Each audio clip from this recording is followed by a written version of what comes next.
I'm Tim Matheson, and you are listening to the amazing, colossal Gilbert Gottfried's fucking podcast. Hold on a second. That's the one. That's it. That's the one. Now, I am Tim Matheson, and you are listening to Gilbert Gottfried's amazing, colossal fucking podcast.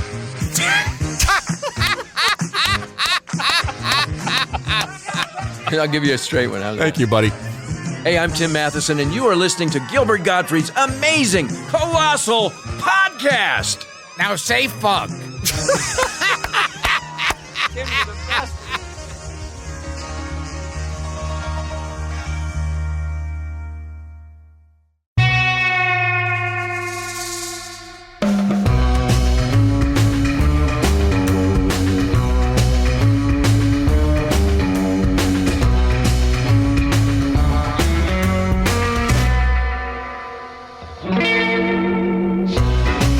This is Gilbert Gottfried, and this is Gilbert Gottfried's amazing colossal podcast. I'm here with my co-host, Frank Santopadre, and we're once again recording at Nutmeg with our engineer, Frank Verderosa. Our guests this week for our first ever Father's Day episode are two of the most prolific, versatile, and successful comedy writers of their respective generations. Jay Kogan is a four-time Emmy-winning writer, producer, and director who's written for hit series like Frasier, Malcolm in the Middle, Everybody Loves Raymond, The Tracy Ullman Show, The George Lopez Show, News Radio, and School of Rock, and was one of the original writers on The Simpsons. He, along with former partner Wallace Wolodarski.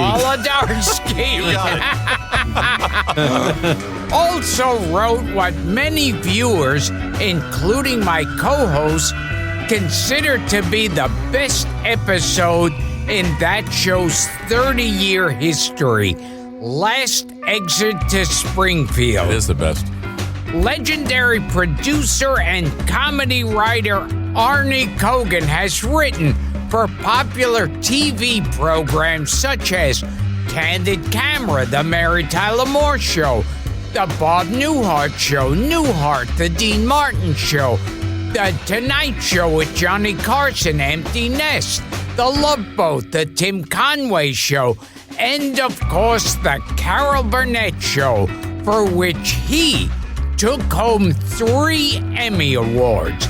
He's also been one of the usual gang of idiots at Mad Magazine since, get this, way back in 1959.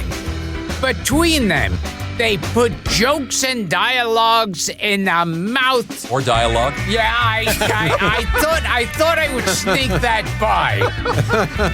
Between them, they put jokes and dialogue in the mouths of some of the most popular entertainers of the last half century, including the aforementioned Carol Burnett, Johnny Carson, and Bob Newhart, but also Soupy Sales, Don Adams, Shelley Berman, Flip Wilson, Harvey Korman, Sammy Davis Jr., Kelsey Grammer, Bryan Cranston, Phil Hartman, Ray Romano, Jackie Mason, Mike Myers, and Eddie Murphy, just to name a few. Please welcome to the show two of the funniest people walking the earth and the most talented father and son since Wallace and Noah Beery. Arnie Kogan and Jay Kogan. I don't remember walking the earth, but if you say so, okay. Was that intro long enough for you guys? Thank you. Well, good night. Jay's credits are much better than mine. Screw you, Jay. That's okay, Pop. I don't know about that. All right. Now, Arnie, before anything else, Yes. We need affirmation on this story. I've told it on the air a few times, but unfortunately I was not there. Great comedy writer Pat McCormick used to meet all the other writers and pals to have lunch together. Going right for it. Like once a year.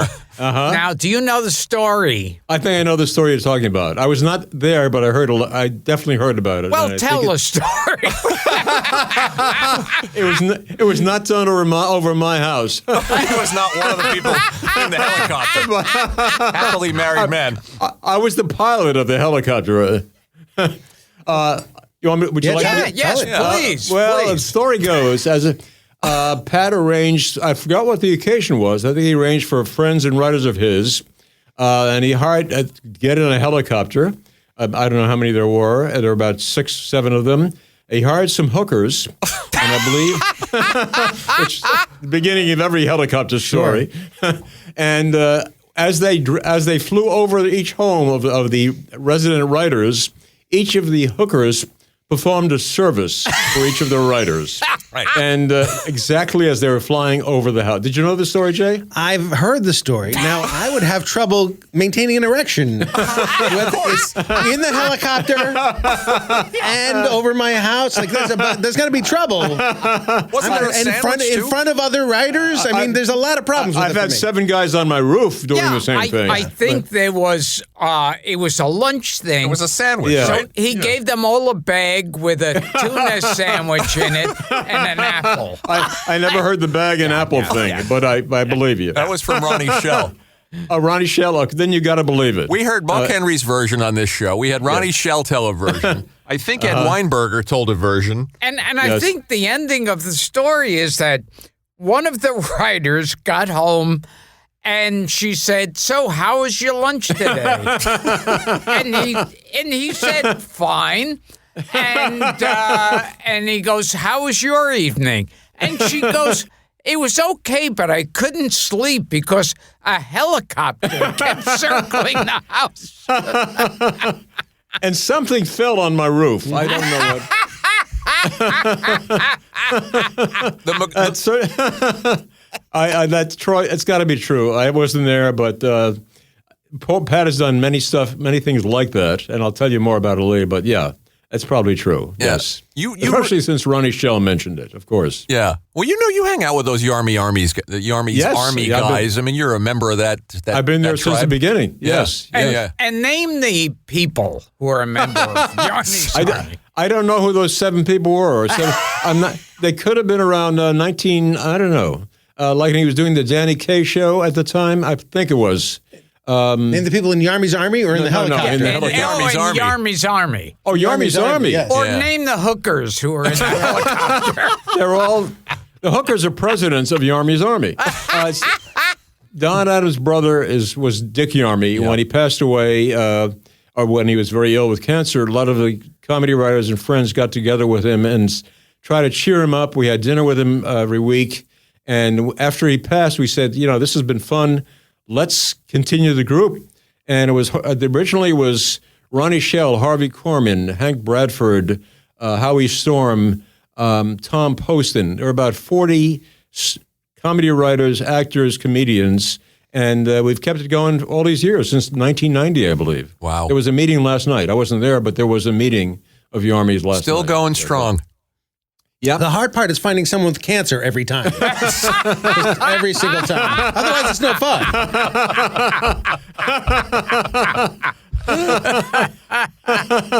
Well, you wrote something nice about Pat when he passed, Arnie. I think it was in the Writers Guild magazine. I did a whole thing about sweet. Pat. It was sweet, and it was very great affection for Pat, and he did incredibly. He was a bizarre, brilliantly funny guy. Tall man, very tall man. And he did, well, I'm trying to think of all the amazing things he did. Well, I mean, I like that he wore a priest costume. Well, he did, yeah. He would, besides streaking the Tonight Show and dropping his pants a lot, sure, he would, on social occasion, you never knew what he would do. We'd be in a restaurant like the Dome, 10 of us. We all knew Pat, but this time may have been Jack Raleigh had a date. She never met McCormick. We're all sitting there. McCormick came in dressed as a priest. So he walks in, and we're used to this. I've seen him in seafood restaurants dressed as a giant snail. He's done many things like this before. So he sat down, and he immediately did 12 unpriest-like things. He would say, there was a little cup of either mayonnaise or tartar sauce. He held it up and he said, all that's left of the Errol Flynn estate. That's hilarious. Then he proceeded to do many more things. And finally, he turned to the young girl who was attractive, and he said to her, my dear, a blessing on your vagina. Oh, my God. She turned to her date and said, is he really a priest? And then Pat proceeded to leave the restaurant. It was a fancy restaurant. He took all the fireplace equipment and put it in his pants, the poker and all the fireplace equipment. He started to walk out. The manager said, excuse me, you'll have to come back and replace that. He did. Then he walked out on Sunset Boulevard and proceeded as the priest to bless a lot of automobiles. I blessed this Ford Fairlane. I blessed this Toyota. He blessed about 9 cars, and that was the evening with Pat. That was a typical evening with McCormick. You guys wrote together on, was it Carson? No. It was we wrote together on Carson, but we first met on a show called The Funny Side. On The Funny Side. Oh, Bill Persky's show. Bill Persky and Dunoff, and Gene Kelly was the host. As a host, he would do everything except sing and dance. That was trying to break out of that cellar of singing and dancing. The stereotype. So we had premise was 5 couples, an older couple, a younger couple. Burt Mustin. Burt Mustin was the old couple. Yeah. The girl, Queenie Smith, Michael Lembeck, John Amos, the black couple, a blue collar couple, a urban couple, Dick Clare and Jenna McMahon, who later performed and wrote for Burnett. Cindy Williams was part of the younger couple. Michael Lembeck, right? Michael Lembeck and Williams, yes. Yeah. So 5 couples would just do the funny side of newspapers, the funny side of weather, the funny side of relatives. One week we had a guest host, Jack Benny. McCormick and I were by the way, preceding that, Sam Donoff said to me, why don't you work with McCormick? We're going to put you in the room with McCormick. And he was like a rock star. He was like my idol. And it was like going it was like an apprentice electrician working with Thomas Edison. I said, okay, I'll work with him. And it was great. And our first week there, we did some stuff for Jack Benny. So I worked with McCormick and Jack Benny in the same week. It was brilliant, and it was terrific. So we met there, and then we did, for about 2 years, work together on comedy material and The Tonight Show again. We did a lot of projects together. Yeah. And I always like to hear, what was Jack Benny like to work with? I just met him that one time. I heard he was delightful and terrific. I knew some Benny writers, and he was a very sweet guy. And I think the best Benny line ever on his radio show was not your money or your life. There was one episode when he was in a tour bus going through not he, but there was a tour bus going through Beverly Hills, and the bus driver said, and here's the house of Gregory Peck, and over here is the house of Alice Faye, here is the house of Clark Gable, and over here is the house of Jack Benny, and you hear, getting off. Getting off. That's funny. So what about the McCormick story? And Buck Henry told us this, but I've heard that we've heard another version of it, that it wasn't Pat McCormick, that it was actually Jonathan Winters. And Jay, you know this story too. It's a famous showbiz story that a woman asked him for directions. And he takes out his junk and starts pointing and says, "Follow this. You see this vein? This is the 101." Yeah. I heard that's true. Yes. Yeah. We hope it is. Frank, I was shielded from a lot of these stories when I was a kid, so I don't know a lot of them. He was in a supermarket with Jack Riley, and he's wheeling his shop out. He gets to the checkout counter, and he said to the lady, "Excuse me, do I have enough toilet paper for all this food?" Also fantastic. Yeah, but he'd drop his pants a lot. He would do a lot of crazy. At his memorial, when he passed away, in tribute to Pat, a lot of the guys got up on stage, and we dropped our pants. We got up on stage, and about 20 of us dropped our pants. So. I love that. Yeah. Jay, this is a jump, because I said we were going to jump around a lot. And you wrote something nice. Your dad wrote something nice about Pat when he passed, and you wrote something nice about a friend of yours, somebody you knew a long time in the business, Gary Shandling. Oh, yeah. I mean, when people die, it brings back memories of that person and memories of that time in life. And Gary was a very influential guy to me. I worked on It's Gary Shandling show as a PA.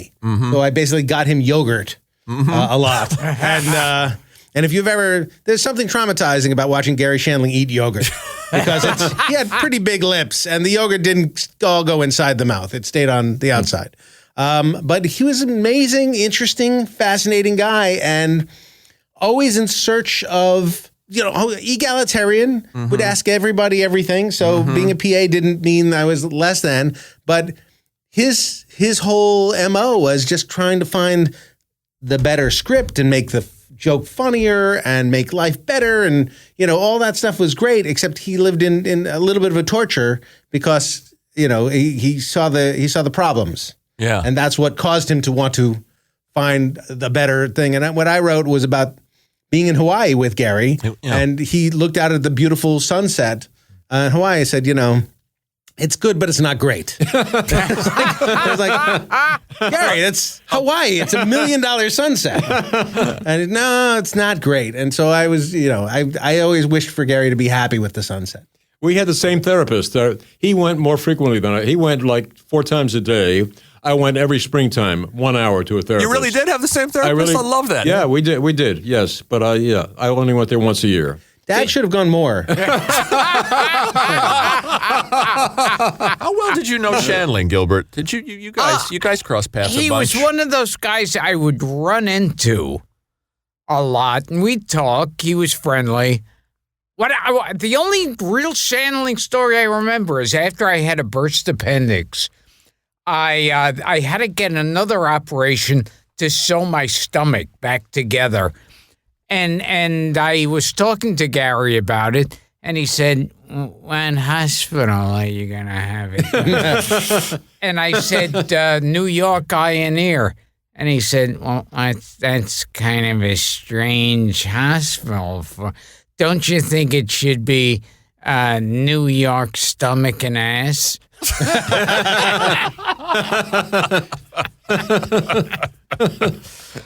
Oh, and now, Jay, before I forget... Gilbert. Yeah, fuck you. I was never asked to be on The Simpsons.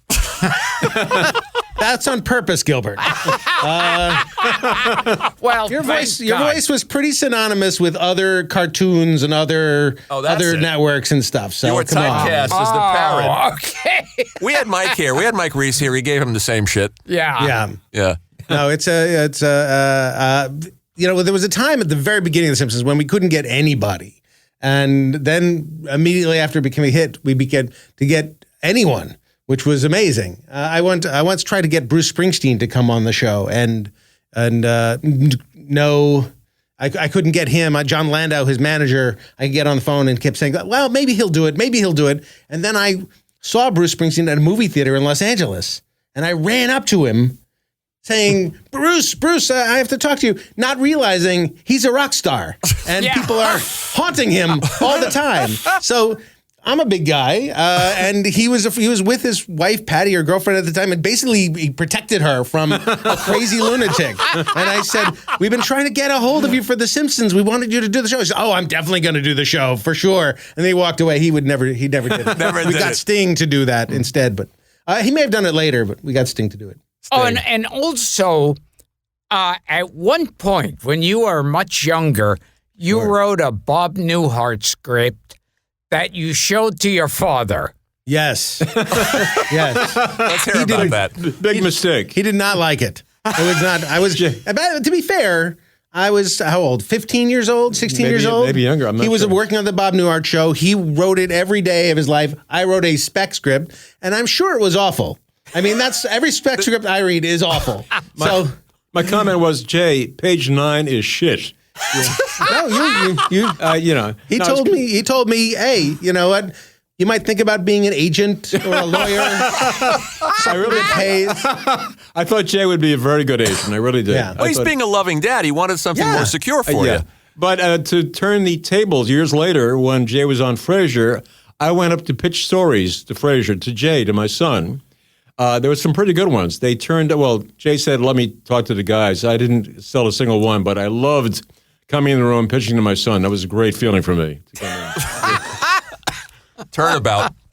It's fair. It's true. No, we've had, and my son is now a musician. He's 16, and he's very much interested in becoming a musician. And to me, I keep saying, you could be a lawyer or an agent or something. Yeah, same thing. Well, I got to say, go ahead, Jim. I have that same thing because, I have 2 kids, and now I think about it, and I think in terms of, I would rather they go through the trash in the street and find bottles and cans that they could turn in for 5 cents because it makes sense to me. Right. Showbiz makes no sense. It makes no sense. And, the amount of time and effort to go and then and put yourself out there and risk everything. And then chances are it's not going to work out. The bottles and can things is a guarantee. It's a lot. he went to Bottle and Can Junior College. Remember, I wanted to say. I got to say that Jay was, and he's heard the story many times, one of the funniest young men ever. When he was 11 years old, I was at a wedding or something, and Jay was at the same wedding. And to be kind of funny, I put a whipped cream mustache on my face, on my lips, and go to different tables and say, "Can I get serious for a moment?" There is 11-year-old Jay came up to me with whipped cream on his face and said to me, "What tables haven't you worked?" That's great. So I knew then something was going on. Which leads to the natural question, which you guys have been asked a million times, but we'll ask it again. Jay, what's the experience of growing up with a comedy writer for a dad like? And at what point did the light go on? Hey, I could do this. Well, the experience is not what you would think. I mean, my dad was away a lot and was in writers' rooms a lot and or writing in his office with the door closed a lot. It did not look like fun. It looked like really hard work. And the last thing I wanted to become was a writer. I wanted to be an actor. I did stand-up comedy. I did growlings, improvisation, and all kinds of stuff, all to avoid locking myself in the room and being alone and having to sweat out writing a draft. But apparently I was such a shitty actor and such a shitty comic. And the only thing I was geared for was writing, so that wound up being my career. The training, though, was trying to make this guy laugh. Right. And my whole life. Did. It's So like that's being an growing up in a writer's room trying to make the head writer laugh. So I figured out how to make him laugh, and that translated to make other writers laugh. And so I kind of have that passed down to me from Dad. It's like, if he was a blacksmith, I would then know how to do that. But well, I'm proud of him. He's anything you would have done, I would have been proud of. Well, maybe not a dry cleaner, but almost anything you would have. Those people are scumbags. And Arnie, it's like, this is getting back to the beginning of this. Yeah. You being like such a successful writer, when you first saw stuff that Jay wrote, you were like, it must have really worried you. It didn't worry me. I guess I was critical, and then pretty soon I was incredibly proud of him. The Shandling, and then all the success. And once I was at a studio at 20th, and he was coming back from a writer's room after rewrites or pre-production, and I see him walking back with Jim Brooks and all those writers. And I said, "Jesus, my kid Jay is a writer," and I was thrilled. Wow! I really was thrilled when that happened. We wrote stuff together. We did a Mad magazine takeoff on the Golden Girls, and we called it the very funny title, "The Olden Girls," ladies and gentlemen. We also tried pitching, getting some pilot ideas together. Yeah. I remember doing things. And when I do shows and have pilots, my dad always does a punch-up or a rewrite, and he comes and he's very funny. Fantastic. And we did a roast for my mother. Jay's Nana Pauline, my mom, was about 73 years old, and we surprised her with a comedy roast. The whole family flew to Massachusetts, and we did a monologue, we did props, we did a Karnak, she's an easy target. She was very small, and she was a horrible cook. Great lady, but a terrible cook. So we had like a lot of material. 4 hours of stuff to do for Nana Pauline. It was great. We haven't found another way to reuse that material, oddly enough. Since you bring up pilots, and I've seen interviews with you, and you talk about the heartbreak of trying to get pilots and the going and the time that of the part of your life that you invest into it. Do I have this memory? We met 20 years ago, and on the Fox lot when you and Wally were on The Simpsons, and you guys were working on a pilot called Monkey Jungle. Did I dream this? Monkey World. Monkey World. It was Monkey World. Yes. Okay. And it was a great pilot, and it almost got made, except for the head of Fox. It got bought by Fox. The guy running Fox at the time was named Sandy Grushow, and Sandy was notoriously not a great executive. And he bought it and just couldn't figure out. It's a very weird show, very funny. I thought very funny idea about a millionaire like Trump who loses everything except one asset, which is a shitty amusement park in the middle of Orlando called Monkey World. So he has to rebuild his empire from Monkey World. And he and it was everyone. It was like a bidding war for the pilot. Fox got it, but then Sandy wanted us to get like Robin Williams to star in it. Robin Williams at the time wasn't doing TV anymore. He was way in the he kept saying, if you get me 3 movie stars, we'll make it. I was like, well, you bought it, and a good actor can play it, and we can make that person a star if you just let him be in the show. But of course, he wouldn't make it. So he wound up killing the show based on that. But we know Sandy. We like Sandy Grushow now. We see him. I grew up kind of with Sandy Grushow. I liked him as a person, still do, but I don't think he was a great executive. He admits to me, actually, now that he was not a great executive. That those days were not his best days. And I admit I'm not a great father. So we get great father.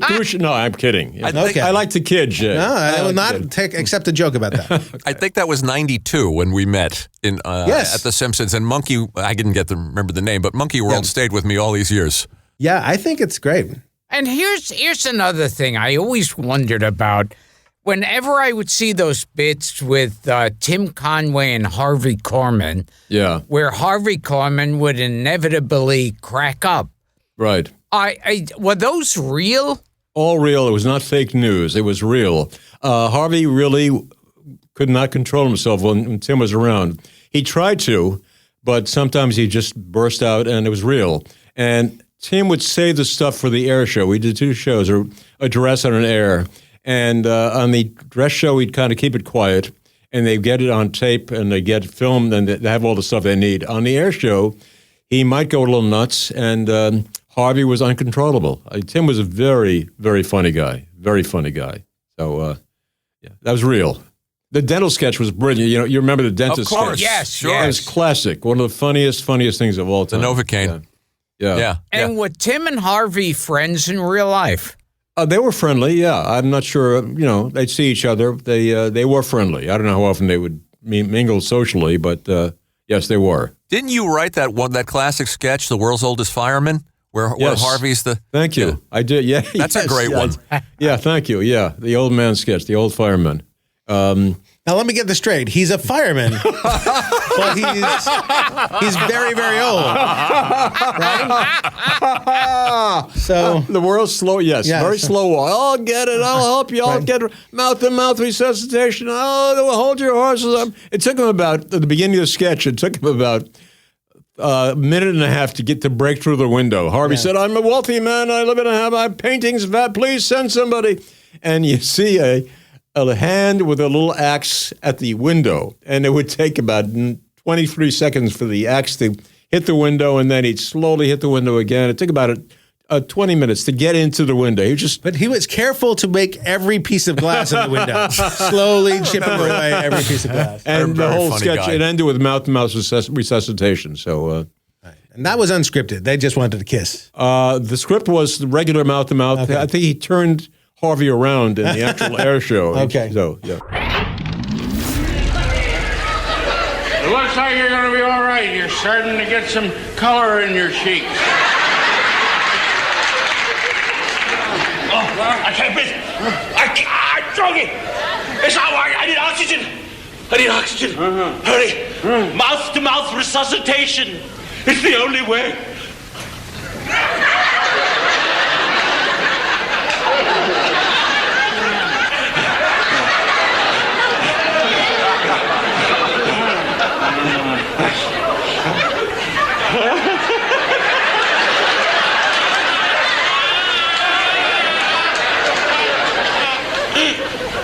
you from?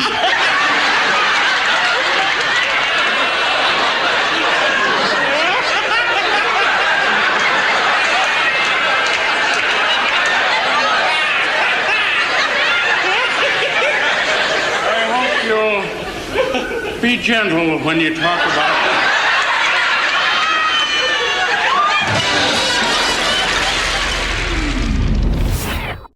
Somebody we had on the show, was it Ronnie Shell or somebody who was friends with Harvey? Maybe it was Dick By Van the way, Dyke. why was Ronnie Shell on the show? I'm just It's a curious. good question. Twice. Somebody Twice. was Ronnie here. Shell was on twice? Yeah. Well, this show is show business history, you know, so we're in it for the stories. But somebody told us Harvey was a bit of a hypochondriac. He may have been. I didn't notice that. Yeah.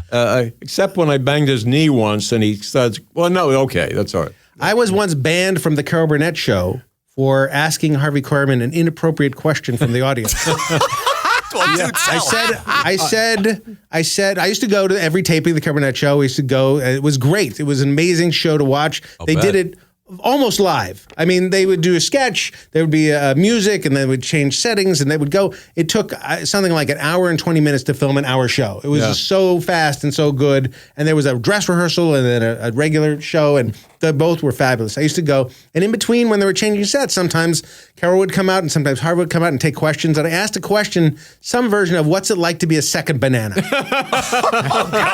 I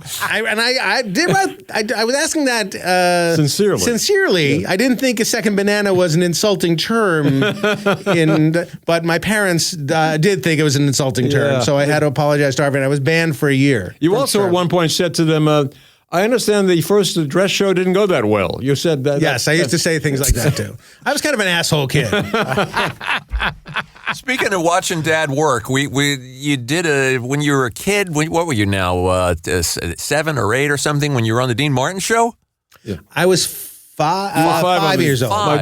His sister was 7. Yeah, there was a Christmas show, and all the kids were on the special Christmas show, like the DeLuise boys, and I think Dennis Weaver was the Dennis Weaver. It was fabulous. We would go there, and I would see people singing and dancing and having fun, and I thought, this is work. It seemed like such not work. And it seemed so fun, and I thought, well, this is, I should do something like this, just not what my dad does, which is lock himself in a room, but something fun like what they're doing on stage. And it is fun. By the way, it turns out it's a really fun thing when you get to do it. It's a great job. The Dean Martin show, I worked on there one year, and I got to meet Dean Martin once. First day of taping, Greg Garrison, producer, director, brought the 4 new writers on stage, said, Dean, these are the new writers this year. This is Ed Weinberger. Hello, Ed. This is Treva Silverman. Hello, Treva. This is Stan Daniels. Hello, Stan. This is Arnie Kogan. Hello, Marty. I shook his hands. Never spoke to him again, never corrected him, never spoke to him again in my life. So he had the name wrong. You're in good company. You called him Ernie, and Dino called him Marty. Yeah. But that night, was it Mom? Not 3 weeks later, my wife Sue was at Stefanino's restaurant on Sunset Boulevard with an associate of Steve Lawrence and Edie Gourmet. Her name was Judy. It still is Judy. And she's sitting at a table, and Mort Viner and Dean Martin are 3 tables away. Mort recognizes Judy Tannen and said, oh, there's Judy Tannen. And who is with her? Oh, one of the writers' wives. Come on over. Sue spent an evening with Dean Martin. I got Hello, Marty. Wow. Right. 2 different lifestyles. Oh, wow. She has a much better lifestyle than I have. And Jay, you worked with Tracy Ullman. Yes. And Arnie, you worked with Carol Burnett. And you said there's a difference between... There is. Yeah. Both are very funny. The difference is... Carol, almost like Sid Caesar could not relate really to an audience. Carol could. I'm not sure how well Tracy was at just relating to an audience, but Tracy's what made Tracy a very interesting and great actress is her ability to mimic a person. Mm-hmm. I don't think she doesn't come from loving a character necessarily. She comes from the idea of what's funny about that character, what are the flaws of the character, and how to exploit it. Carol is just a lovely woman, and she's trying to have fun, and she conveys her warmth from all the characters she did. Even when she was like Miss Hannigan and Annie and the evil villain, she's still great, and she still exudes. She's still lovable. life force that's worthwhile. Tracy buries herself so deep in a character that you don't necessarily see that same life force. You don't see that same. More than that, Carol, the key to that show, I think, was the Q&A, questions and answers. She got in front of an audience. You'd be warm and funny and friendly, and that opening 3-minute spot, that was the key to the success of the Burnett Show. Conversely, Tracy Ullman would take questions at the end of her show in a robe and alienate the whole audience. Insult them and alienate them. Yeah, so very different. That's the difference. Well, yeah, she was tugging on her ear to Carol as a little sign to her grandmother. Exactly. Yes. Yeah. So there was so much affection there. Yeah. As a little sign to my grandma. As a little sign to my grandmother, I had 8 guys in a helicopter going over my grandmother's house. No kidding. So it's amazing how it ran full cycle. Appreciate the callback.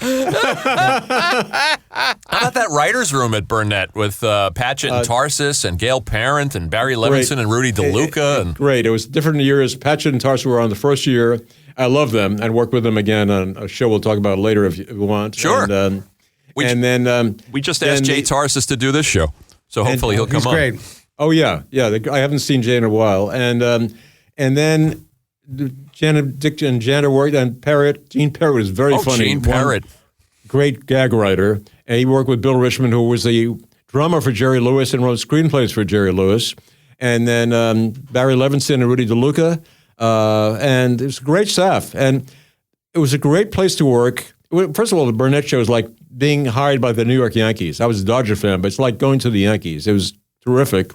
And we get out 6:30, and I don't ever remember. There may have been a rewrite. I don't remember. If there was, I do not remember a rewrite in 4 years. So a beautiful place to work.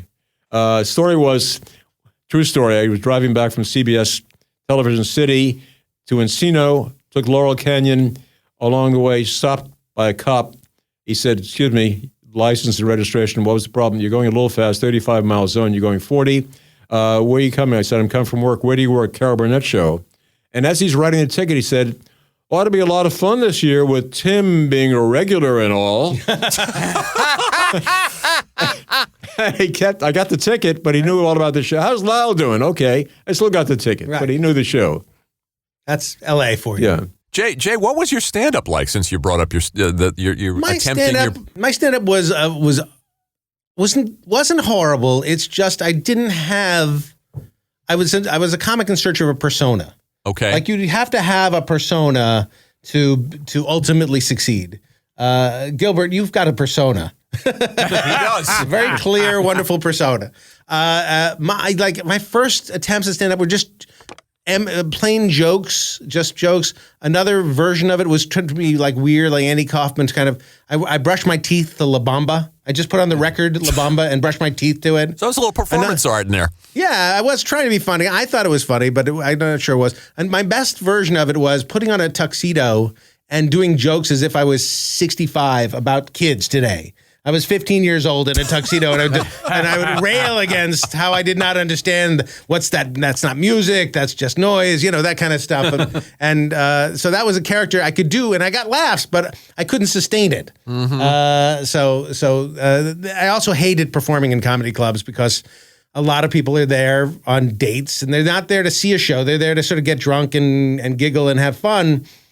I went over to the Groundlings, a theater, and when people go to a theater, they're actually more apt to have a show. There are no hecklers at the Groundlings. There are hecklers at the Improv. So I found that just a much more better environment for a 16-year-old kid.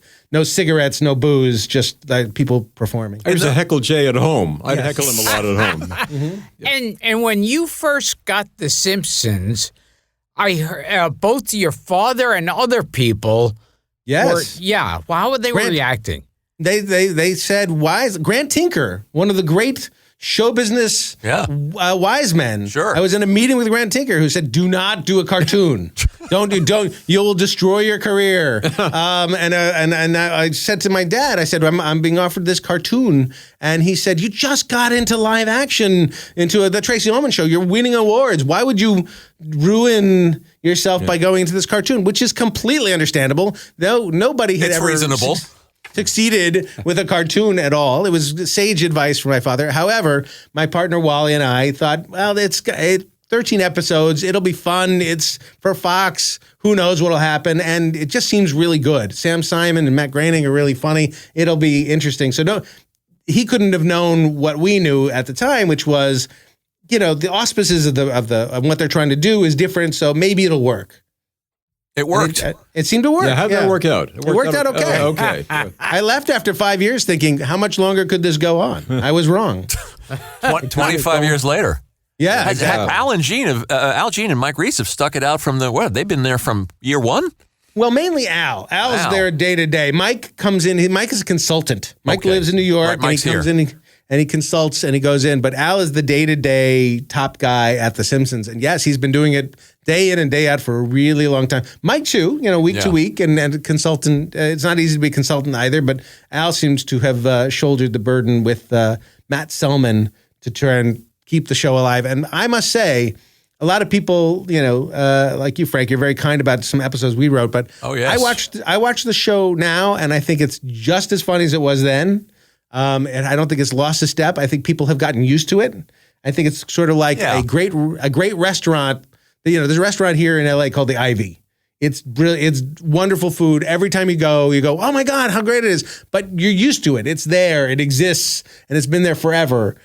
New restaurants come along and people get excited about it. But The Simpsons is a great restaurant that serves a really great meal every time. And I don't know that the fans appreciate it. They live in a nostalgia for their childhoods about how exciting it was when it first came on.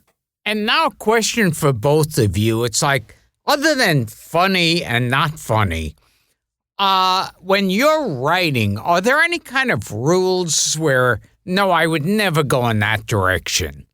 Or I would never try that in comedy? Oh, sure. Yeah. He's got more rules than I do. Yeah. I don't know. I never think about the rules. I just write what seems natural and stuff. Well, that's the rule. Yeah. Does it seem like a character would say this? Would it? Are you writing a joke that's maybe funny but ruins the character or ruins the reality or hurts the show or it's not grounded? Are you writing something that is so alienating that it's going to take the audience out of it? Are you writing something that, there's beyond funny, it's about heart. It's about what are you trying to say? It's all the other stuff about writing. That's the same for drama as it is for comedy. If you can get emotion into a comedy half-hour script or 25-minute script, that's all the best. All the better if you can get some emotion and some feeling. You need to. I think you need to be, in order to be carried away by the story and invested in the story, there needs to be some emotion, no matter what it is. I have no emotion in my life, so I can't translate that into a script. That's true. So, when it happens, it's a lucky break for me. He has a good computer approximation of emotion that he uses. Well, I've heard you talk about, too, how freeing The Simpsons was because you're writing a half hour. They're going to build one set. You're allowed 3 actors. And in animation, you really could, go anywhere you want to go. Right. Budget is not a consideration in an animated show. So you can write, I always say you can write interior volcano day and actually go inside a volcano. They'll build it for one line. They'll do there's no way on a real show will they build an interior volcano set for one line. But you can do it in a, and they won't even do it for a movie. But they can do it in an animated show. The Czechoslovakian army comes over a hill. You're not going to get that in a 3-camera. And that's and kind of The Simpsons was freeing in that you could do all that. And the goal of it at the time was trying to stay somehow emotionally grounded or at least emotionally invested. So Homer, while being an idiot, still somehow cares about his kids. His wife, although married to an idiot, still somehow managed to care about him. And they want their children to succeed. Even when Homer's selfish, he realizes he owes his children some measure of happiness. Those things which are thrown out on other shows were kept on The Simpsons. And I think that made The Simpsons better, although maybe now it makes them old hat. But I actually think it makes them better. I don't think so. I think that's the thing you return to 30 years later is the core, is the relationships. Yeah. The characters to care for each other. I don't think it's as prevalent on a show like Family Guy or other shows that also try to do the same thing. Right. But they don't worry about being as grounded, especially with their cutaways to do anything. There's no sense of reality. And that's good for them and very successful for them. And it's a very funny show, but it's just different for what we were trying to do with The Simpsons. And some of the characters like Kang and Kodos that you are the father of. I am the father of Kang and Kodos. Yes. I love those aliens. Treehouse of Horror. My favorite thing, one of the favorite experiences I ever got to do was draw a character of The Simpsons. And I drew Kang and that's Kotal, cool. because they couldn't understand the stage direction. The stage direction said it's an octopus with fangs, and he has a trail of slime, and he's in an old-fashioned sea diver's helmet. And the artist came to me and said, "We don't understand what you're talking about."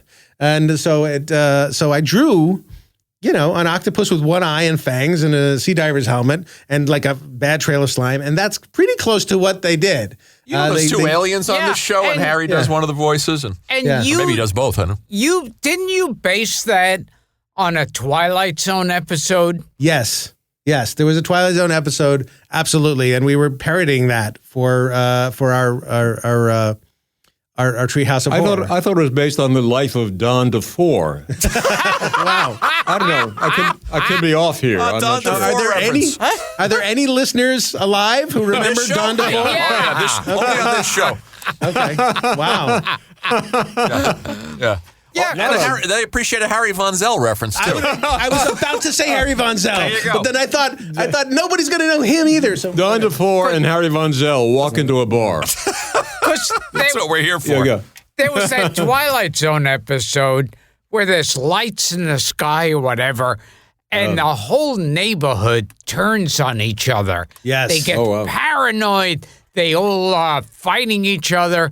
And at the end, you see these two aliens going, "It will be easy. Look how they react to each other." I missed that one. they could destroy the world. That was their plot on how to take over the world. And they're all being paranoid and afraid something bad is happening, and they convince themselves nothing bad is happening. But in the end, something bad was happening. What a great series that was. Yes. Better than Two Broke Girls.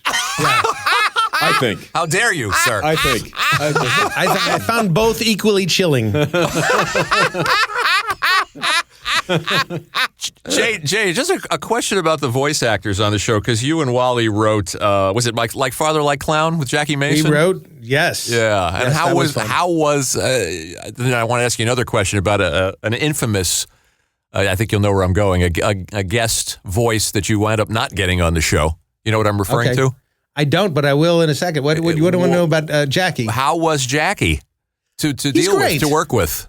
Well, I had met Jackie Mason years before. He had been doing his one-man before he was doing that one-man show that got him a lot of acclaim. Oh, yeah. I'd seen him perform at Dangerfields. I was a comedy nerd when I was 10 years old and 12, and my mom took me to Dangerfields to see him, and we went backstage to go see Jackie Mason. I don't know how we got backstage or who we knew, but I wanted to meet him, and he answered the door in his underwear.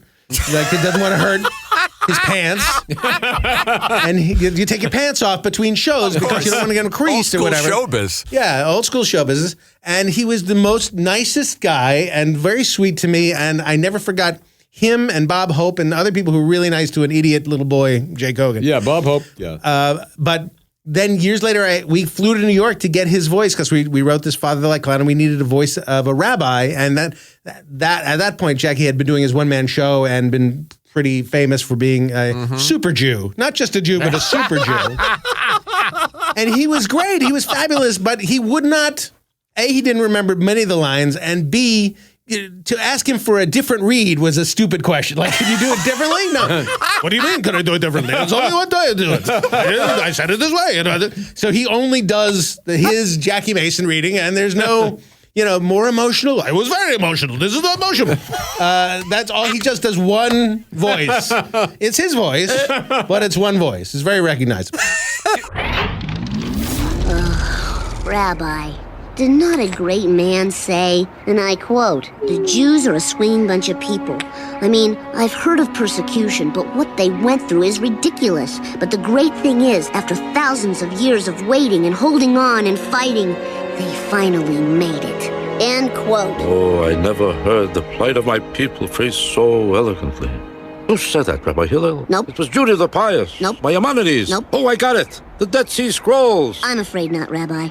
It's from Yes I Can by Sammy Davis Jr., an entertainer, like your son. The Candyman? If a performer could think that way, maybe I'm completely upside down on this whole problem.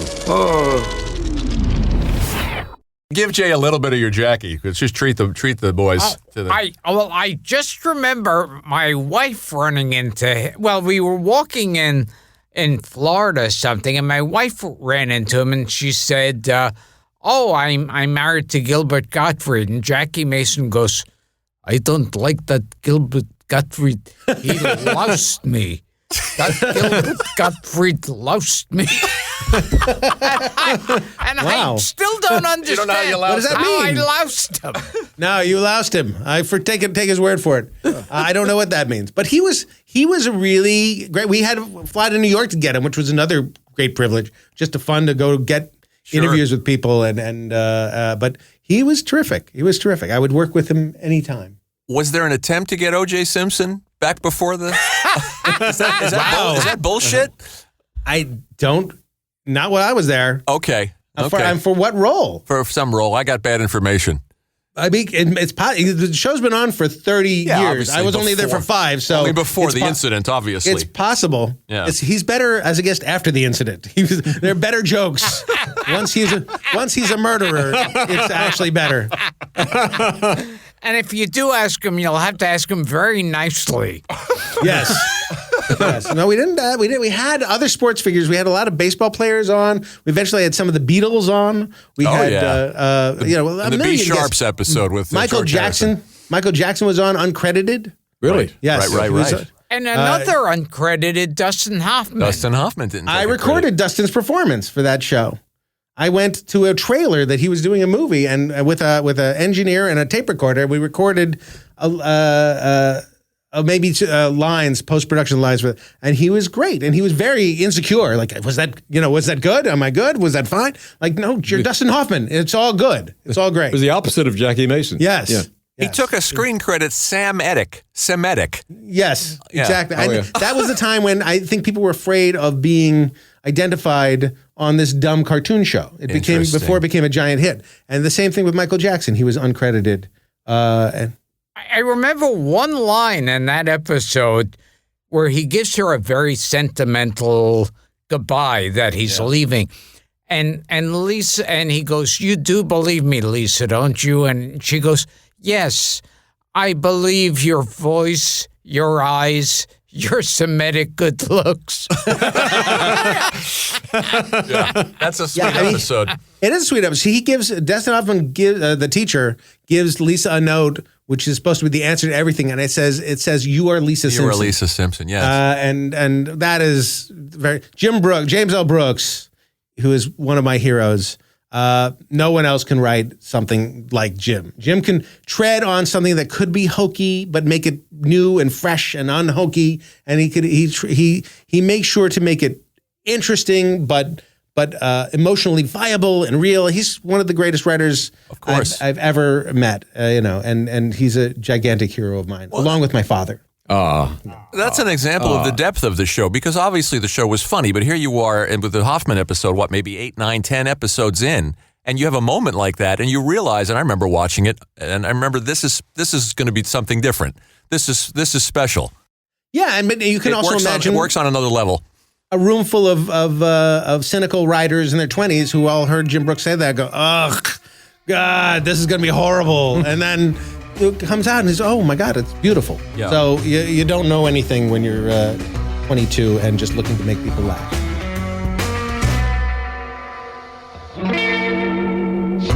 Okay, just when the show was starting to get good, we're gonna throw a monkey wrench into the works with this commercial word.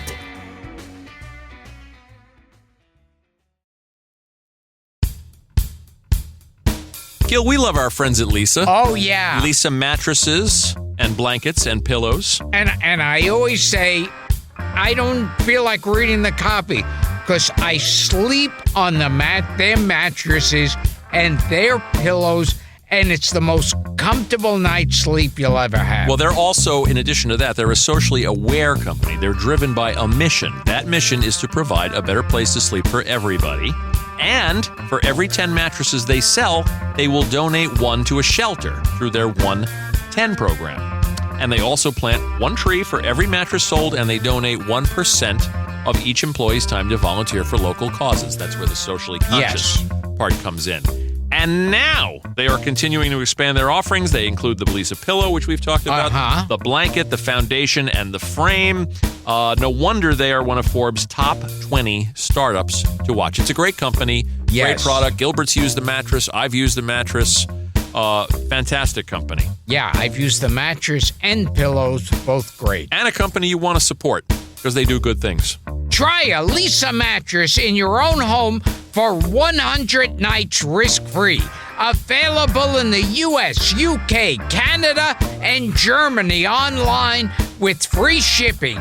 This 100% American-made mattress ships compressed in a box right to your door. Or try it at the Lisa Dream Gallery in Soho, New York City, and Virginia Beach, and over 80 West Elm stores nationwide. Get $130 off when you go to Lisa, LEESA.com/Gilbert.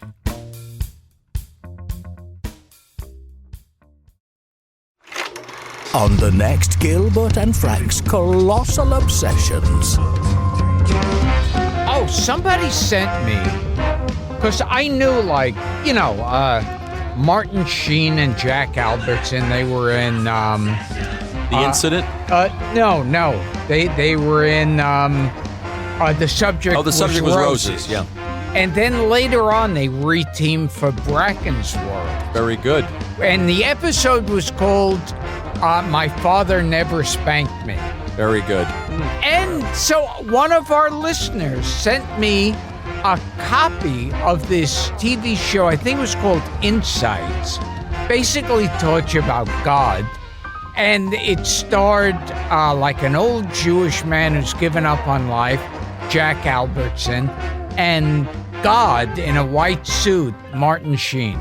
Yeah. I used to confuse Jack Albertson with Arthur O'Connell. Oh, absolutely. And they're both in the Poseidon Adventure, speaking of Irwin Allen. Well, I always confused Arthur O'Connell with Frank Ferguson. Interesting. I always confused Gene Stapleton and Roscoe Lee Brown. It's Gilbert Frank, Colossal Obsession.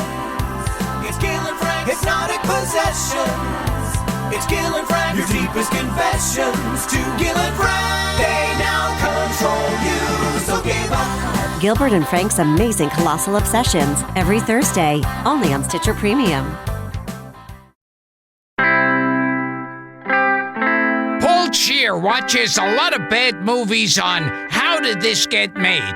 Well, Paul and Amy Nicholson from The Canon have a new podcast, Unspooled, here on Earwolf. The first episode is out right now. Paul and Amy watch all the classic movies you're supposed to have seen.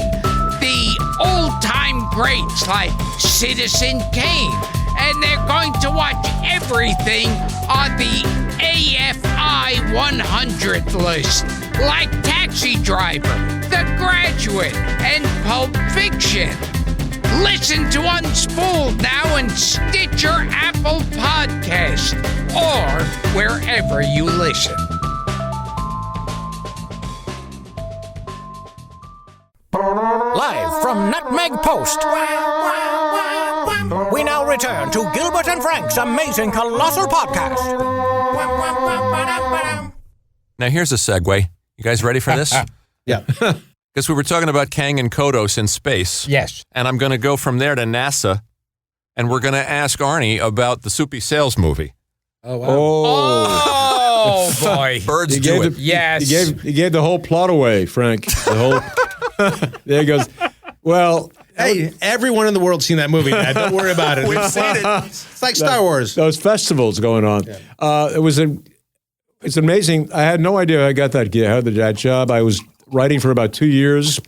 I was doing the Les Crane Show, doing some talk shows, and Ivan Torres, the producer, and Marty Ingalls was on the Les Crane Show, and somehow he recommended me to Ivan Torres to write a movie. And it was either Ingalls or Jerry Lewis or Soupy Sales were going to star in this movie.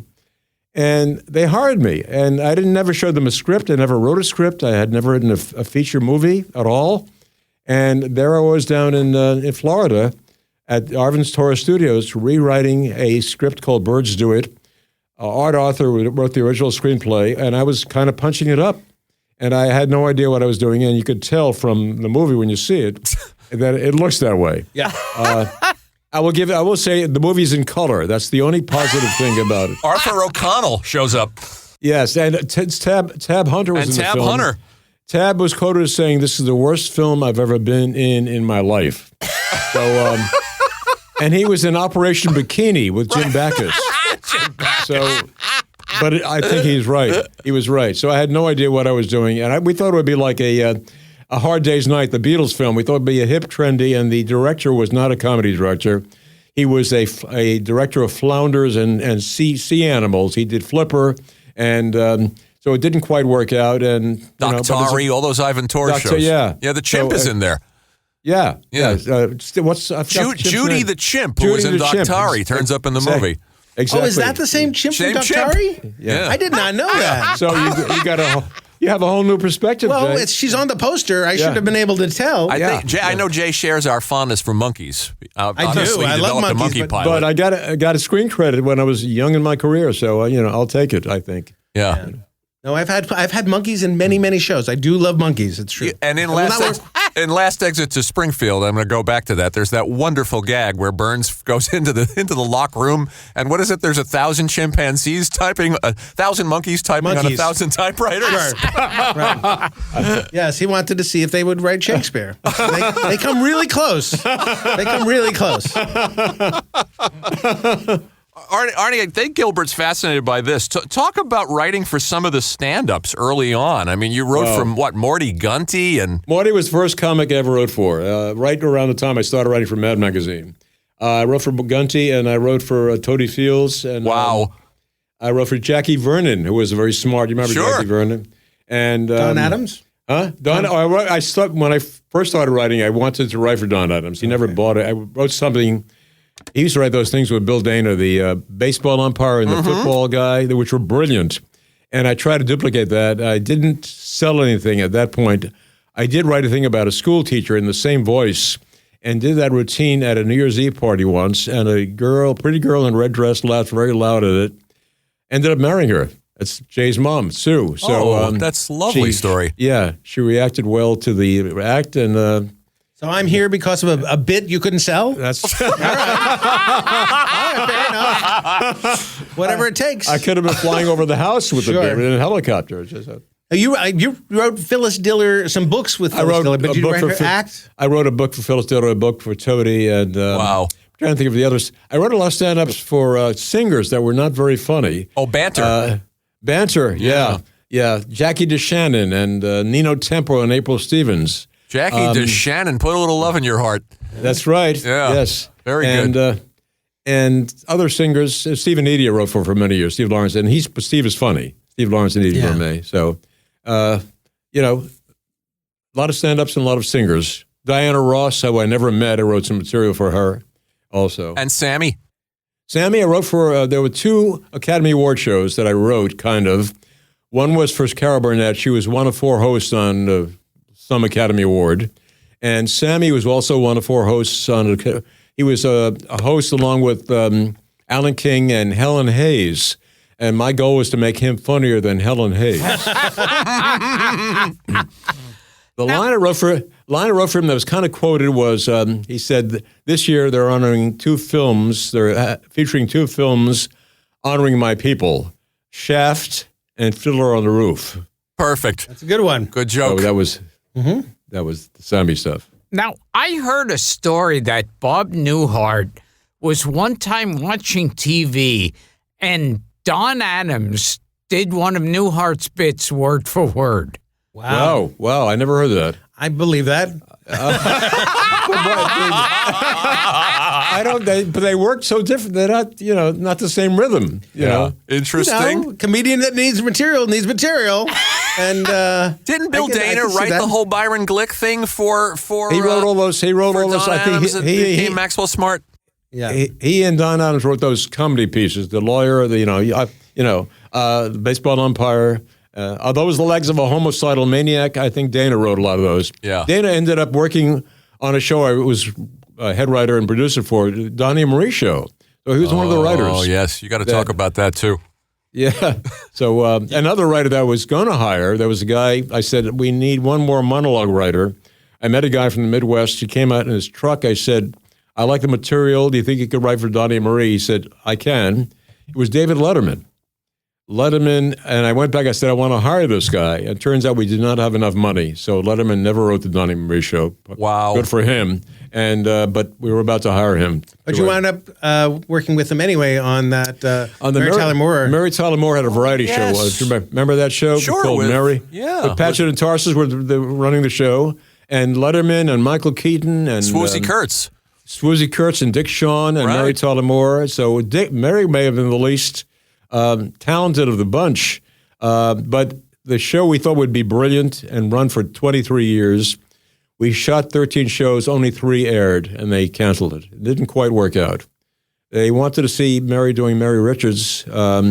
We had her singing Dead Skunk in the middle of the road. We had stuff that was Mary Tyler Moore covers Loudon Wainwright. Yeah. We had 6 guys in shirts and ties. We had the Ed Asner dancers doing a disco dance. Right. So it was a lot of stuff that she was not comfortable with, and the show went off pretty quickly. Yeah. That's too bad. Yeah. She was also famous for not being so nice. Could be a little, that character in that movie with Ordinary People. Ordinary People was not quite that, but almost. She could be like that a little bit. Oh, my God. It's so funny you say that, because when I saw Ordinary People, I remember watching her going, I never met her, but she seems a little too good at playing this character. Interesting. Wow. Anthony Hopkins also eats people. So between the two of them, yeah, sure. The line was Mary Tyler Moore had diabetes, I think, and she went to the doctor and she went for a checkup, and the doctor said, she said, how am I doing? He said, you're doing fine. You can play tennis, you can exercise, you can dance, you can do anything you can. You can do everything except variety. Right. Oh, that's fantastic. Gilbert, I was at a poker game Monday, and some people were quoting a joke of yours. There's other jokes, but Bill Prady, who helped create The Big Bang Theory, did an imitation of you doing a joke about an alien spaceship coming over head, getting a car. It's a long pulling bit. the car up. It's a long joke. Yep. I don't want to ruin it because I'm not Bill Prady. I can't tell, but it was brilliant. If you want to, you can do it. But you want to do the bit? He's setting you up for this. Yes. Oh God! Remember it? Talk about. I'll do it. So the alien, the car, he sees lights in the sky. Suddenly, the clouds clear, and a big magnet starts shaking the car. The car is swooped up into this thing. It's an alien spaceship. He goes into the alien spaceship. These strange creatures come surround the car. They roll down the window through telekinesis, and suddenly they say, Ben Gazzara's a good actor. Why doesn't he work more? Is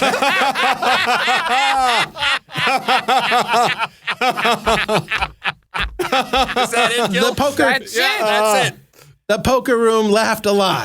So we owe you some money. Yep. That's the bit. That's a long way around the bend to get to a Ben Gazzara joke.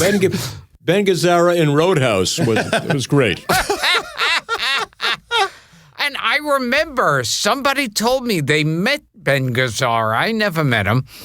And he was there with smoking a cigar, and he goes, hey, do you know Gilbert Gottfried? He goes, oh, the one with the eyes, yeah. And he tells him that bit, and he says, Ben Gazzara starts pounding the table and punching him in the shoulder and go, that's funny.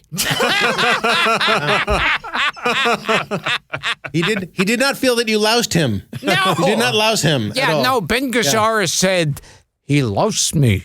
I don't know. He comes to me. Right. He loused me.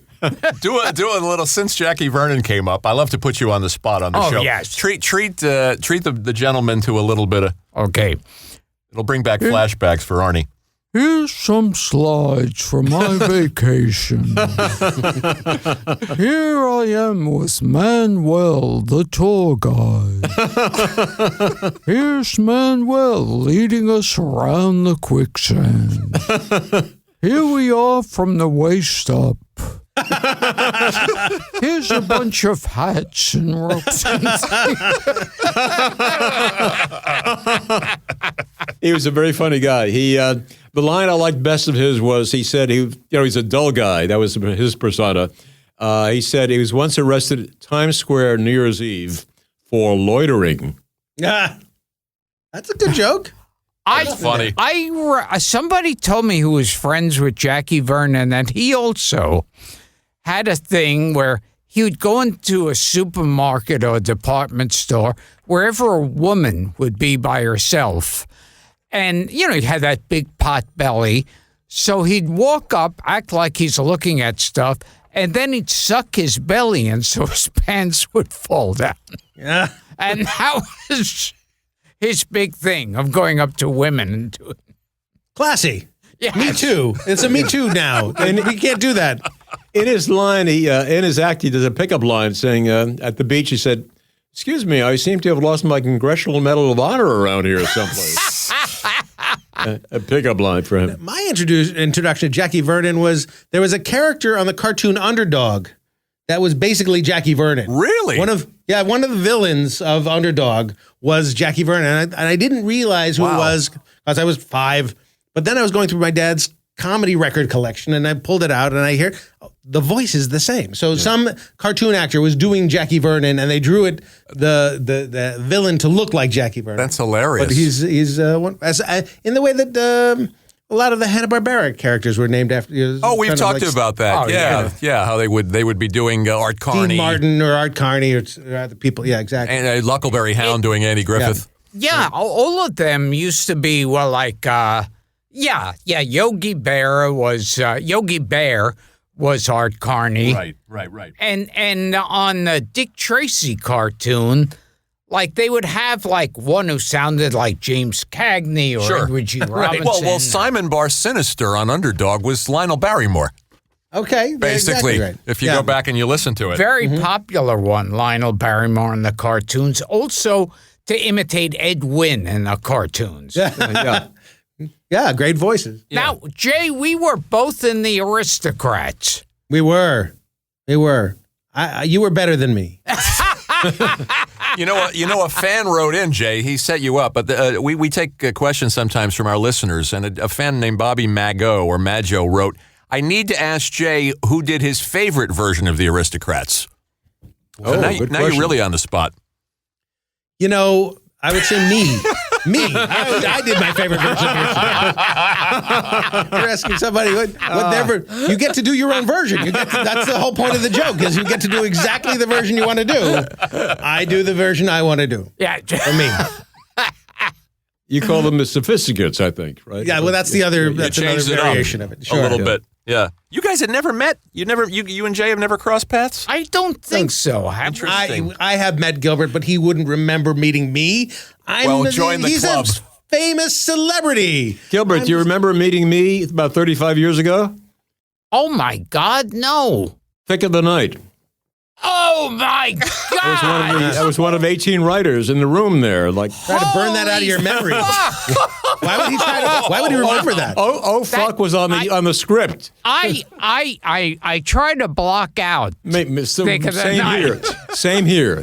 Toughest show I've ever done in my life. I've done a zillion shows. Toughest gig I've ever had, ever. But since you mentioned Thick of the Night, the theme song was written and performed by Alan Thicke. Yes. And it went as follows. Mama, don't leave the light. I'm on the road tonight. Everyone needs a drink to hold on. I want to make it on my own. Run into the thick of the night. Under the city lights. Running in the thick of the night. Pretty good.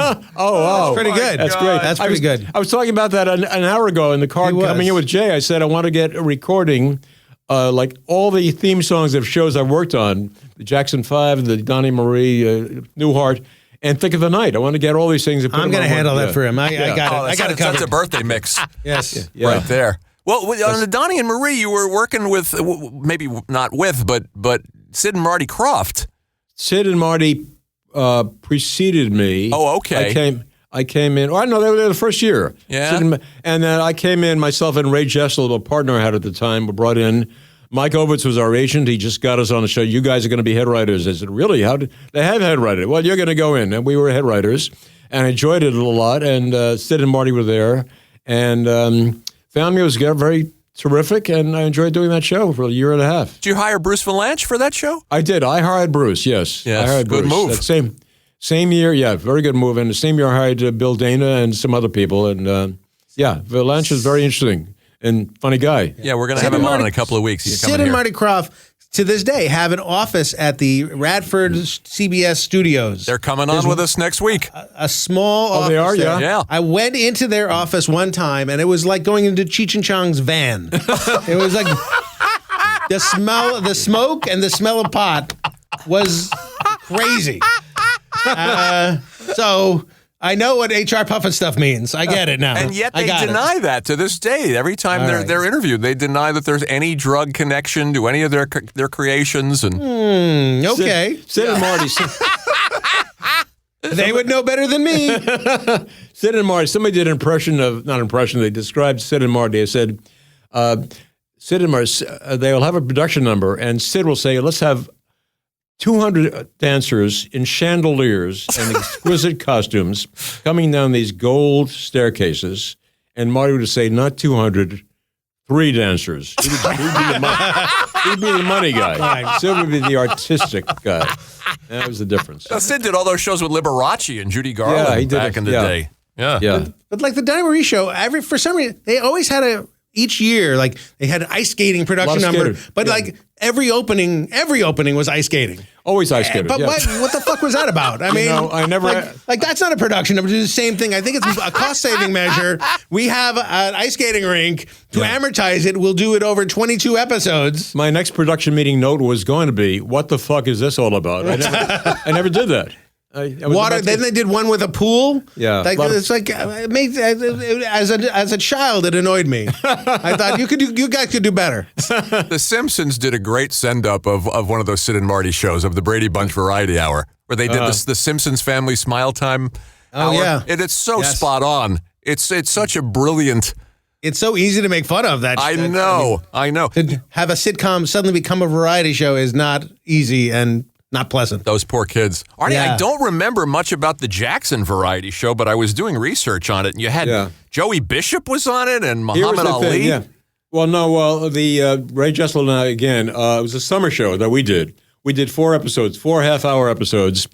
It was the Jacksons without Jermaine. There was a contract thing going on. Jermaine married the daughter of the Motown, and only every Jackson except Jermaine did it. And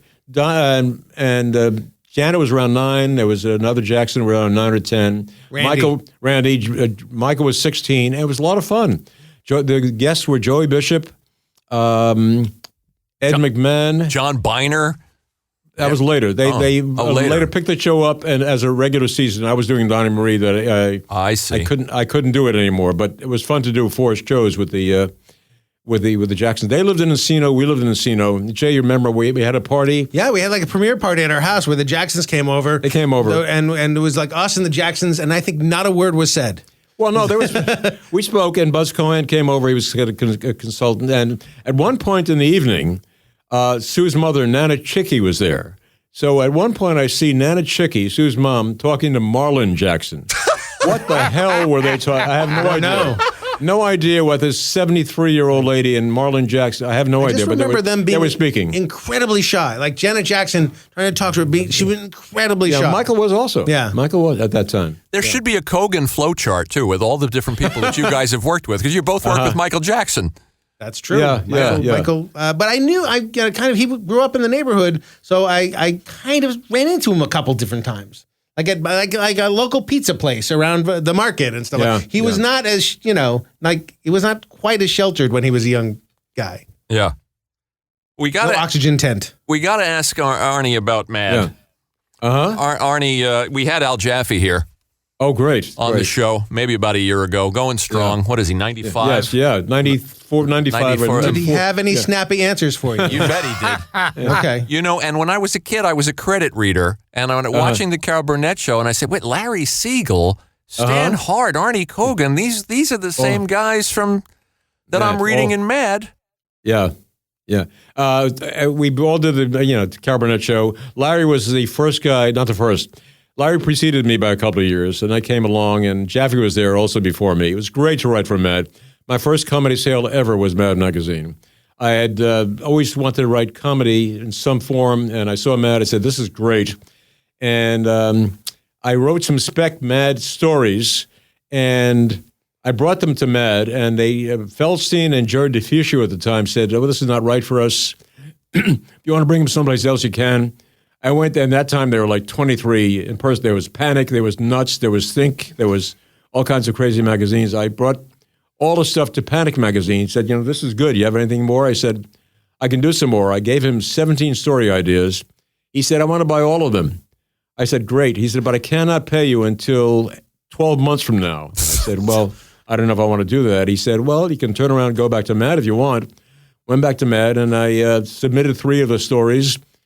2 weeks later, I got a check in the mail from Mad Magazine. One of the biggest thrills of my life, ever, ever, ever, aside from this podcast. Of course. So, the first time I sold a piece to Mad, I got the same thrill. Yeah, it's very exciting. It was. Better than the honeymoon, isn't it? Right. Yeah, it was. Yeah, it was. And you still go ahead, Jay. No, I still write for Deferred Payment Magazine. Do you? It's not, it takes a long time to get... Do you stay in touch with those guys, with Angelo and Mort's out on Long Island? Well, Mort I speak to once in a while. Larry Siegel he's in his 90s now. I saw him at a rehab center about 6 months ago. Physical rehab, not drug rehab, just to make it clear. I see Sergio every once in a while. Yep, Sergio. He's the best. My God, he is the genius. To me, he's the genius of Mad Magazine. He is a genius. Notwithstanding my father. Yes. But I mean, just as growing up, reading every episode of Mad, what's happening in the margins, or when he seemed to me to be the funniest thing. The drawn-out dramas. Yes. Yeah. I think Frank Jacobs is a genius. Absolutely. He's great. Your dad is a genius. Jaffe, I agree. Certainly. Jacobs is brilliant. Jaffe, a funny thing, I left Costco about a year ago carrying a pizza. And a guy said to me, did you just buy a pizza? And I said, my snappy answer was, yes. So I called Al Jaffe a half hour later. I said, Jaffe, I needed your help a half hour ago. I wish you were with me to give. I had nothing for the guy. Well, Gilbert, you're a Mad reader from way back, and one of Arnie's specialties, along with Celebrity Wallets, which I always enjoyed. Oh, thank you. But one of Arnie's specialties were the parodies, the movie and the TV parodies. Oh, yes. He did Botch Casually and the what was it? And the Some Dunce Kid. Some Dunce and Kid, Least Horizon, the wonderful parody of that terrible Russ Hunter musical. Didn't know anyone read that. Wow, thank you. Thank you. Yes. Yeah, a lot of stuff. I remember the word or sound "yich" was always very popular. That was one of the sounds, yes. I don't know if I wrote that much. Blech a lot. Blech and yech and Potsriebe. So Verschlugener, yeah. Titanic would be Titan-yich. Yeah, yech and yech were in there quite a bit, yes. And one joke that seemed to have been in every single movie parody was one person going, I can't take it any longer. And the other one would go, you mean the guns and the bloodshed? And the other would go, no, this dopey movie. So you read my stuff, huh? Arnie, I go through those things today. The eight James Bond movies. Oh, well, thank you. That's great. You took the right classic stuff. Thank you. Now that's all collapsed. Now the Mad Magazine has restarted. I know they're out. They left and they went out west. And it's hold up. I stopped writing for them about a year ago. I did 58 years with Mad Magazine from 1959 to last year, and I've typed my last for Schlugener, which is the bad name for a sad novel. My last for Schluck. Type my last for Schluck. And I think The Godfather was something like The Clodfather. There was The Oddfather. The Oddfather, yeah. Siegel did that. The funniest story ever from that was written by a guy named Tom Cook, who wrote for Bob and Ray. He was a writer for Bob and Ray. K-O-C-C-H. K-O-C-H. Right. Yes. And he had a thing called 43-Man Squamish. He created a game, a combination of rugby and soccer and football and 12. It was brilliantly hysterical. I was pounding the table when spit soda through my nose. Very, very funny stuff. Well, he very wrote those great Bob and Ray bits, the Slow Talker of America and all that. Like that's Komodo the guy. Dragon. I had no idea they had a writer, but then when I found out they did, I went, holy shit, that guy's a genius. Yeah. I remember individual jokes of yours from the magazine, Arnie. That's how sick I am. I remember a Bernadette Peters joke in your Longest Yard parody. Which Longest Yard? Which one? Longest Yard? The Longest Yard. Yes. Yeah. Wow. I did. Yeah. Really? It was a joke about her hair exploding. I can't remember it word for word. I liked Who Boy Columbus. I used to. Yes, you read a lot. Yes. I love that stuff. Having a dad write for Mad Magazine in elementary school was kind of a big deal. I can imagine. If an 8-year-old could get pussy, I could have worked my way into that. Shay, I'm calling your mom. Unfortunately, I'm getting on the iPhone and calling you. The best I got was an extra chocolate milk. That's the best I got. I got nothing. Yeah. I remember I was a fan of Don Martin. Oh, sure. And he looked, when we went on the mad trips every year, almost every year, Bill Gaines would take the writers and artists on these mad trips. I was working a lot, so I couldn't go on them, but I went on a number of them. Don Martin was there. Don Martin looked nothing like what you'd expect him to look like. He looked like... He didn't have a giant head with crazy ears. And feet that folded. Yeah. The TV series Adventures in Paradise, there was, I forgot who the good-looking star, that's what Don Martin looked like. He looked a very handsome guy, very quiet. On the mad trips, he said like 2 words or 4 words, all true. But he looked, nothing like what you'd expect him to look like. But the mad trips were great. Gaines would take the writers and artists and production people someplace in the world, and we'd have a zillion laughs. Yeah, I know Dick DeBartolo and I know Al. So we've heard the legendary stories of the trips. Yeah, you didn't get to go on all of them because you were busy working. Well, the first one I didn't get to go on. They went to Haiti, and they said, "Okay, you're going to Haiti, and Kogan will be going." And turns out you needed to have written or drew 20 pages to earn the trip to Haiti. And I had 18 pages in my first year or second year. So they said, you mean Kogan's not going to go for 2 pages? I said, no, Gaines is very strict that way. I love Bill Gaines, but he was very strict. He said, no. So about 3 years later, Bill Gaines' mother died. They said, are you going to the funeral? I said, I don't have enough pages. So I didn't go to the funeral. Before we get you guys out of here, Jay, talk a little bit about working on Frasier. And with those actors that I've heard you say could make any script better. It's true. I mean, it's one of the 3 best experiences of show business I've ever had. Working on Frasier with that writing staff, which was enormous. Every writer there was fabulous and smart and interesting, and run the room by a great writer named Chris Lloyd, who now helped create Modern Family and runs half of it. Was just genius. I mean, we wrote plays. They were really plays. They were 3-act, 4-act plays, and we'd sit and people it wouldn't be about going from scene to scene to scene. People would take our time. They'd build the story, and they'd use the characters, and they'd make really smart, interesting choices. Now, we'd give those scripts our best efforts to that cast, and they would always make it better. And usually make it better by just embodying those characters and taking their time and really, the best jokes. It's like Your Money or Your Life. If you know what the character's thinking, if you, the audience, is ahead of the joke, and you ask Niles, who's your favorite pitcher, and Niles knows nothing about sports, and you see him thinking, there's just joy in seeing him think and how long he can hold out that beat. And they would always, if in rehearsals, they would always blame themselves if something was going wrong. They would say, we did it wrong, and we'll do it better next time. And we would tell them, no, it's bad. We've written something bad for you. Let us write something better for you. And it was the only show I've ever worked on where the actors didn't hate the writers and the writers didn't seem to hate the actors. They were each one was in awe of the other in a way that made everything better. Oh, refreshing. Kelsey Grammer hates me. Yeah, Kelsey's not a fan of Gilbert's. Did you louse him? What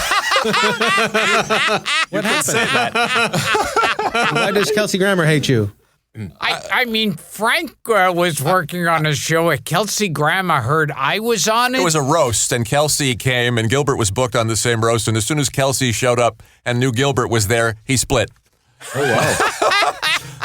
And it has to do with Gilbert. It has to do with you teasing him making fun of his wife's disorder on the Howard Stern show. I was on Howard Stern, and we did like a couple of hours of her with irritable bowel syndrome. The ex-wife. They even, and to make matters worse, they animated it. And when he had his TV show, they animated her with us doing the voices and her with her irritable bowel syndrome. He might not hate you so much now. I'm just going to say after that. the divorce. The divorce may have bridged the gap. But Kelsey, by the way, is and was genius, wonderful, and one of the greatest stars of any show I've ever worked with. He led people in a very positive way on the stage and made everybody's lives better and clearer. So, on this side, Gilbert, I'm sorry, I have to take Kelsey's side. I have to leave now. It's only right. He's leaving. He left the room. Jay took the headphones off and left the room. Did David Hyde Pierce pitch jokes? Oh, my God. Yes, he pitched jokes all the time, but never for his character. Always for one of the other characters. Generous. And when we were stuck on a joke, he would sidle over to us and kind of whisper in one of the writers' ears, one of the characters could say X, Y, and Z. And it would always be brilliant and it'd always be funny and never for him. He was a giving, smart actor. He could have written any of our shows. He could have done it. He's a great writer, great director, great musician, great actor. David Hyde Pierce can do anything. And it was an honor to work with him. Really. When I was doing Newhart, he would come over to me and whisper in my ear lines for Larry, Daryl, and Daryl. Right. So I had no idea that he... No. Yeah. But actors all want more lines. They want more... Not course. him. He just was just giving to the show. He just wanted the show to be wasn't better. William Shatner. In other words. Exactly. He was not. Yeah. I will also direct our listeners to your wonderful Emmy acceptance speech when you won for Frasier, which they can find online, and it's truly it is a shining moment to watch you run through the audience, thanking each person in the theater. Yes, I tried to. Roberto Benigni had been on the Academy Awards like that year, and I decided to try and do Roberto Benigni as best I could. And I also wanted very much to sort of hug and kiss celebrities who didn't know me. I wanted to just run up and grab people who didn't know me and just say, "We did it!" But unfortunately, the only people in my aisle were actually people I knew. Yeah. So it was hurting my bit. So I ran up and then I did a bunch of jokes. Yeah. Kelsey was there, and Hank Azaria and Helen Hunt, who I'm friendly with. But what I tried to do, which is, I don't believe awards really mean that you are the best of anything. Awards are just kind of bullshitty. But what's fun is to be able to give a speech and make jokes in front of an audience is fabulous. I was a 16-year-old kid trying to brush my teeth to La Bamba, so I'm willing to do anything for what I think will get a laugh. Well, it's great. You thank Sam Simon for taking a chance on a well-protected rich white kid. Yes, well-connected. Well-connected. I'm sorry. Yes, exactly right. Funny line. But, I had pages of jokes lined up, and I started to get joke after joke, and I started to get played off. And this will bring back to Bruce Vilanch, who was writing on the Emmys and sitting in the booth, told the director, "Let the guy go. Let the guy go." So Bruce Vilanch is responsible for me getting the full speech out. I didn't know that till now. Wonderful. Yes. A little payback for maybe did you tell them a line about your mom, about the real estate? Oh, well, I don't want to spoil it for the people going on the internet, but yes, I do a lot of jokes about my mother being a real estate agent and all the people. And it's fine. Well, tell us something about John Mahoney, who just passed. The great John Mahoney. Rat bastard. Oh my God. Thank God he's dead. Thank God he's dead. I would have killed him myself if he hadn't already died. Fuck him. John was, I don't think I worked there for a bunch of years. I think I said 3 words to each other. He came in, really? He did his job. He was like a journeyman actor.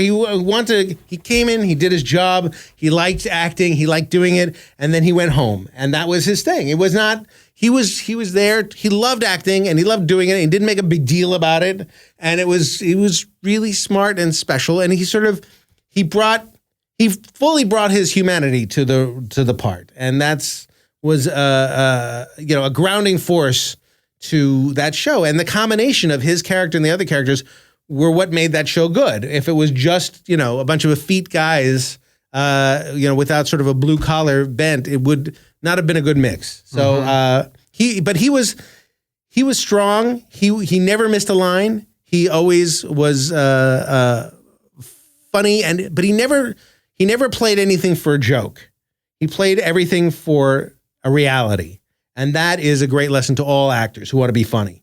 Play the reality to committing to that reality as best you can. That's what's funny. Oh, we just had somebody on saying that. We just had a comedic actor on saying play it like Strindberg. I think it was Ed Begley. Ed Begley Jr. We just had on. Well, he said play it like he could be funnier. He could be funny. But I'm telling you, it's like when they were first making Airplane, the studio wanted to fill it with comedians. Right. And they fought that. Oh, yes. Said, no, dramatic actors. Yeah. Good that's so silly. There, the dramatic actors sort of grounded it and sort of played it straight, allowed it to sort of get back on tracks for for more time for the jokes. But even in a show like whatever, any comedy that's worth its salt has actors who are trying to embody a reality. They're not winking at the camera. They're not playing it for big gags. The second you do try to play it for big gags, you're ruined. You're done for. That's it. And I think George Burns liked to have actors on his show because he said they believe it, the lines they're saying. Yeah, the actors and Fred Allen. So I don't know. Arnie, we're going to let you guys get on with your lives, but quickly tell us either something about Tom Poston, who we love, or the great Richard Mulligan, who we also love. I knew Poston better and loved him and was very kind of close to him, and big loss. And I love doing the Newhart show. All the Newhart shows I did, and Tom was a big part of that. So Newhart for me was like Jack Benny, and he was a reactor as far as doing comedy. But Poston, I knew him from the Army's Army, and I've known. In fact, when I moved into a building recently, 10 years ago, I bought his apartment in Los Angeles. But Tom was a beautiful, really, the phrase "beautiful guy" is the wrong phrase, but he truly was. Poston was great. Very sweet. He was sweet to me too, and we were friendly with his son. And he's as you grow up, you meet people who are star-like and people who are just people. And Tom was just good people. And he was kind of edgy when he did a comedy bit. He had a lot of edge to him. The quiet Tom Poston character, the handyman, was not really what Tom was all about, but he was kind of slick and very funny. I liked him a lot. Yeah, he's the kind of guy that would have just been so perfect for this show. We tried to get Bill Dana, and Bill was in failing health. Yes, right. We try to tell the history through these guys. Yeah, it's so rich. There's so much of it. Yeah, all those guys, the Steve Allen guys. You got anybody else on from that show, or I think we lost them all. Well, Louis Nye's gone, and Pat Harrington's gone, and that's true. We didn't. Yeah. We started this 4 years ago. I mean, we're thrilled with the people we have been able to get, including both of you. I remember talking briefly to Bill Dana on the phone shortly before he died, and I remember, boy, I was looking forward to because he was still funny. Yeah, very funny guy. I spoke to him just after he died, and he was still funny. Really? Still had it. What do you got coming up, Jay? I'm driving Dad home. Yep. Or he's driving me home. And then Pollo Loco tonight. You're directing these days. I try to direct. I can't. I seem to. There's one person who will hire me, and that's me. Okay. I wind up hiring myself a lot because I'm very good. But I want other people to hire me as well. But yeah, I've been doing a show that just got canceled, The School of Rock. I directed a bunch of them, and I directed the show before that, Wendell and Vinny, and now I've got a few pilots going. You did a show with my friend Max Burnett. You did The Troop with my friend Max. The Troop, absolutely, yeah. And got to direct there too. So I've been enjoying directing because it gets me out of that locked room that I so dreaded as a boy, and actually working with actors, and to me that's so much more fun to work on the stage with actors. I'm going to go home now and put Jay in a locked room. I'm going to lock him in a room. What do you think, Gil? Wow. That's a show. Well, it's like now I know you've never used me on The Simpsons, and now I've got some guy on the what was that? The Big the Big Bang Theory, Bill Prady, who has never used me on the Big Bang Theory. Well, wait a minute. They did guest voices on Frasier, and Jay never used you on that either. Oh, okay, that's good. Right. And Arnie, it's so good working with you again. Every fucking 35 years we're going to do this. Would you rather me work with you or work on The Thick of the Night? If those are the choices. No working is better than working on Thick of the Night. I've got to say that Alan was very nice with my daughter, who passed away last year, but when she was 13 years old, she was a tremendous hockey fan. Went to the Kings games.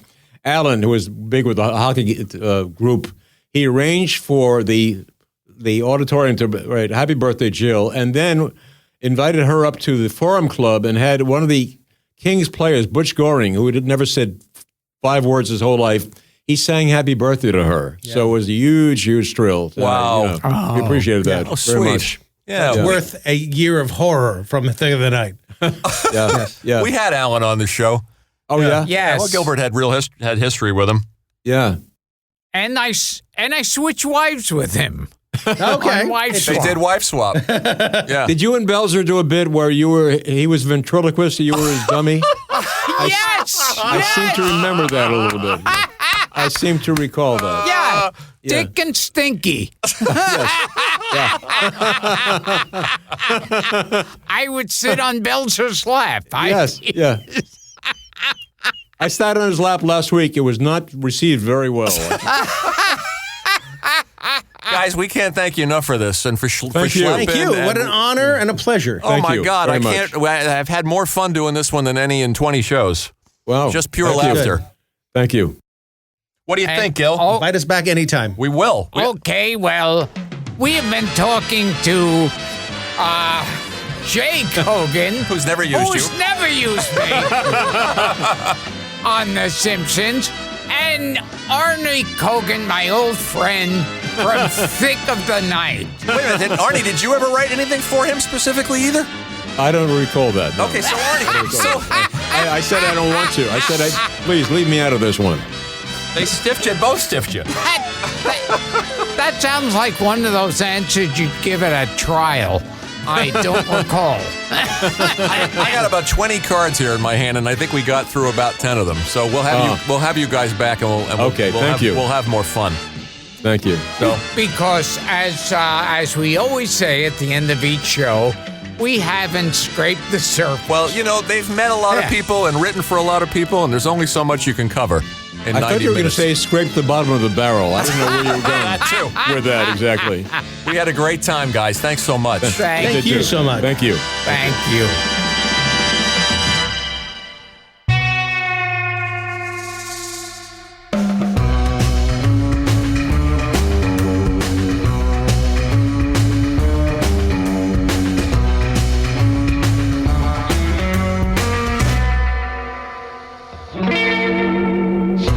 Gilbert Gottfried's Amazing Colossal Podcast is produced by Dara Gottfried and Frank Santapadre, with audio production by Frank Verderosa.